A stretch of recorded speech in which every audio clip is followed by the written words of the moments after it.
অসৎসঙ্গ বলতে আমরা কি বুঝি? বললেন বাইরেরটা যদি বুঝতে হয় তাহলে বাইরের অসৎসঙ্গ বলতে আমরা বুঝি যেখানে হরিভক্তি কোনো আলোচনা থাকে না, যেখানে ভগবত কথা ছাড়া যেখানে আন কথা হয়, ভগবানের লীলা ছাড়া যেখানে আন গীত রাগ হয়, তাকেই অসৎসঙ্গ বলা হয়। আর যে আমাকে জীবনের পরম উদ্দেশ্যকে জানিয়ে দিতে পারে না, সে অসৎসঙ্গ। জীবনের পরম উদ্দেশ্য কি? আমাদের জীবনের পরম উদ্দেশ্য জন্ম মৃত্যু, ব্যাস এই পর্যন্তই না।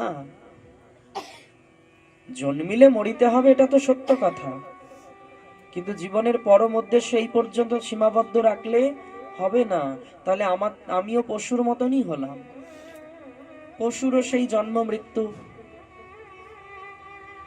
যদি এর মধ্যে আমিও মানুষ হয়েও যদি এর মধ্যেই আবদ্ধ থেকে যাই চিরকাল, যে জন্ম নিয়েছি, কিছু কার্য করব, করার পরে একদিন সময় আসবে, মৃত্যু এসে যাবে, বলছে এই অবধি শেষ হলে হবে না।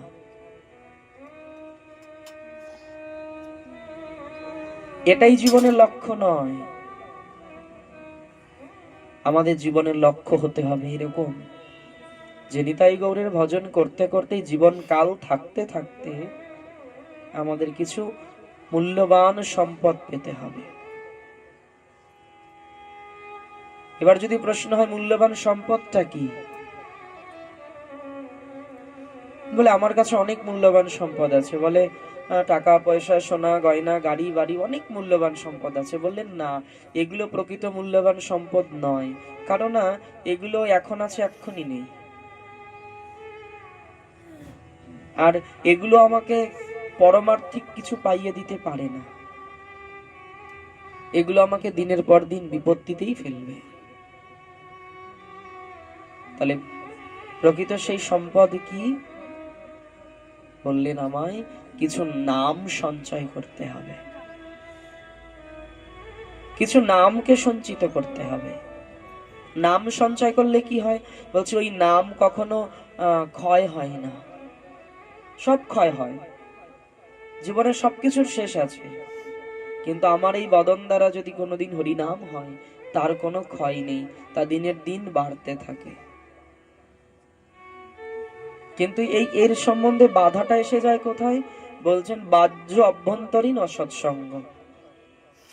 বাহ্যিক অসৎসঙ্গ বলতে যে আমায় হরি ভজন থেকে দূরে সরায়, যে আমায় কৃষ্ণ ভজন থেকে দূরে নিয়ে যায়, সে অসৎসঙ্গ। এবার আমরা প্রত্যেকে জানি যে কে আমাকে ভজন করতে সাহায্য করছে আর কে আমাকে ভজন করতে সাহায্য করছে না। আমরা প্রত্যেকে বুঝি।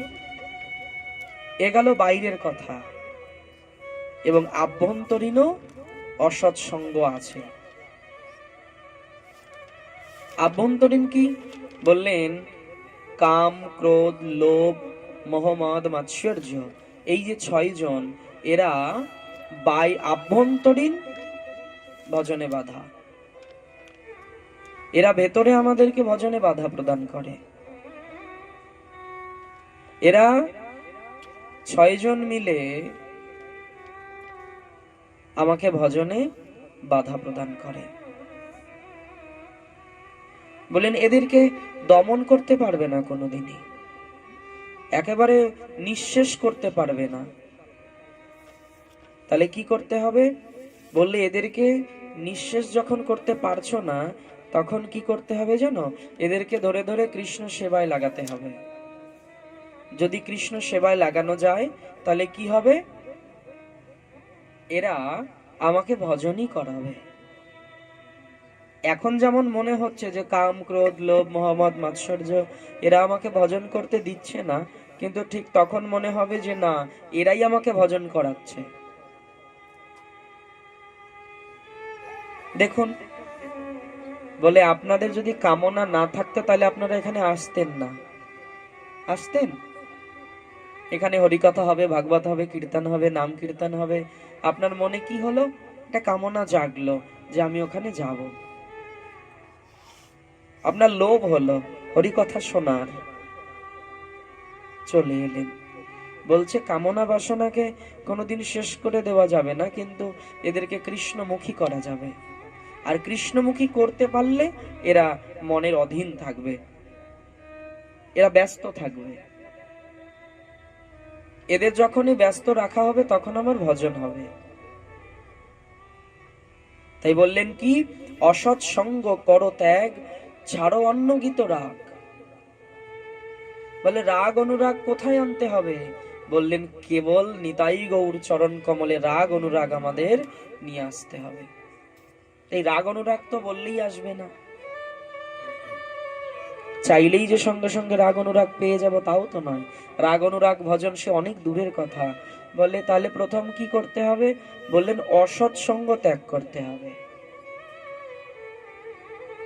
একটা পদ আছে না, যার মুখে বাই হরি কথা নাই তার কাছে তুমি যেও না, যার মুখ হেরি ভুলে যাবে হরি তার মুখ পানে যেও না। কিন্তু দেখবেন আমাদের মন কি করে, যেখানে কৃষ্ণ কথা বিহীন অন্য কোনো আলোচনা হয় সেখানে বারবার মন চলে যায়, সেখানে ঘন্টার পর ঘন্টা মন থাকলেও মন বিরক্ত হয় না, ভালো লাগে। কিন্তু দেখবেন ভাগবত কথা শ্রবণ করতে বসবেন, 10 মিনিট 20 মিনিট আধা ঘন্টা হবার পর আপনার ভালো লাগবে না, আপনার উঠে যেতে মন করবে। কিন্তু দেখবেন পাড়ায় দাঁড়িয়ে যখন 10 জন মায়েরা এক জায়গায় দাঁড়িয়ে যখন পরনিন্দা করবেন, দেখবেন 2 ঘন্টা কখন কেটে গেছে আপনার হুঁশ নেই। এটা সত্য কথা। বলছি এই এই এই পর্যায়টাকে বাড়াতে হবে। কোন পর্যায়? বলেন হরি কথায় রুচি আনতে হবে আগে।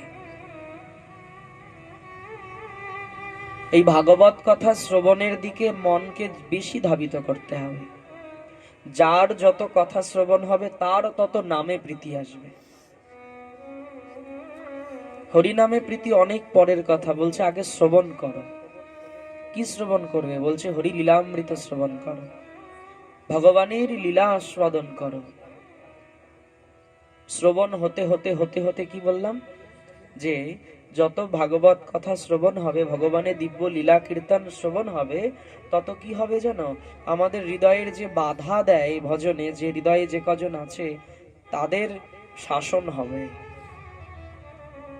হৃদয় মলিন হয়ে আছে, নোংরা আবর্জনা পড়ে আছে, সেই আবর্জনাগুলো ধীরে ধীরে দূর হতে থাকবে। আর হৃদয় যখন স্বচ্ছ হবে না, পরিষ্কার হবে, তখন তাতে নিজের বদনও দেখা যাবে। প্রেম সে বলো। যেমন স্বচ্ছ আয়না, আর সেই আয়নায় যদি দিনের পর দিন ধুলোবালি জমে, সে আয়নায় কখনো মুখশ্রী দেখা যায়? মায়েরা যায় না। বলছেন চিত্তরূপ দর্পণ, চিত্তকেও দর্পণের সঙ্গে তুলনা করা হয়। শুধু বাহ্যিক আয়না পরিষ্কার করলেই হবে না, বললেন অভ্যন্তরে তোমার হৃদয়ে যে চিত্তরূপ দর্পণ রয়েছে তাকেও তোমার পরিষ্কার করতে হবে। এবার বাইরের আয়নার ধুলোবালি তো পরিষ্কার করার জন্য অনেক ব্যবস্থা আছে, কিন্তু হৃদয়ের ধুলোবালি পরিষ্কার করার মতো ব্যবস্থা কি? বলেন হৃদয়ের ধুলোবালি পরিষ্কার করার ব্যবস্থা কেবল একটাই, তা হলো হরি কথা। তা হলো হরি কথা। জানো, সত্যি কথা বলছি, হরি কথা শ্রবণ করলে কি হয় জানো? বিশেষ একটা বল পাওয়া যায়। এই যে আমি এখন দুর্বল আছি, যে আমি বারবার ভাবছি পাঠ শুনি, হরি কথা শুনে বাড়ি আসি, বাড়ি এসে মনে মনে চিন্তা করি না আমি পারবো না। কোনো বক্তা বারবার হয়তো দেখা গেল একাদশী করার কথা বলছে, আমি বললাম যে ওখানে বসে বললাম পারবো, বাড়িতে চলে এলাম আবার চিন্তা করছি পারবো তো। তো এইরকম কি হবে জানো, হরি কথা শ্রবণ করতে করতে করতে করতে ভজনে বিশেষ বল পাওয়া যাবে, ভেতর থেকে একটা শক্তি সঞ্চার হবে। কেন? শক্তিটা কিছুই নয়, বলেন হরি কথা শ্রবণ করতে করতে আমার হৃদয়ে যে আবর্জনা ময়লা পড়েছিল দর্পণে, সেই দর্পণ একটু একটু পরিষ্কার হচ্ছে। আর দর্পণ পরিষ্কার হলে তো মুখশ্রী দেখা যাবেই, তখন কোনো বাধাই সে মানবে না। তা আমাদের অবশ্যই হরিকথা শ্রবণ করতে হবে। হরিকথা শ্রবণ করলে কি হয় আরো? বললেন হরিকথা শ্রবণ করলে সেই কথার মালিক যিনি, যার কথা আমরা শ্রবণ করি, তার প্রতি না বিশ্বাস দাঁড়িয়ে যায়।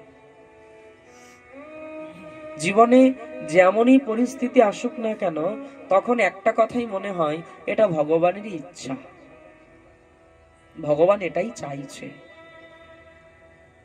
জীবনে যত বড় বড় ঘটনা এসে যাক না কেন, বিপত্তি এসে যাক না কেন, তখন একটা বল পাওয়া যায় কি, যেটা ভগবানের ইচ্ছা।